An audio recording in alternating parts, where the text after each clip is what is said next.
eso determina un poco todo. El doctor Manuel Sá, que es la figura fundamental del nacionalismo gallego en Montevideo, ha recibido de sus compañeros un muy emotivo y sincero homenaje. En la oportunidad también se inauguraba el local del Bloque Nacionalista Gallego en Uruguay, en la calle Río Branco 1443, donde antiguamente funcionaba el Patronato de Cultura Gallega.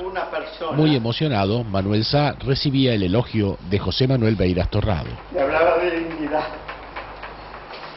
Y ese fue Manuel Beiras. El presidente de la Fundación Galiza Sempre resaltó aspectos de la personalidad de Manuel Sá. Valores cruciais. Un é a dignidade,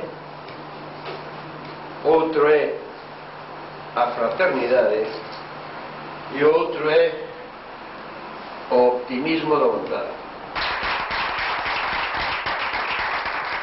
De esta forma, el doctor Manuel Sá, portavoz del Bloque Nacionalista Gallego en Uruguay, recibía su homenaje colectivo.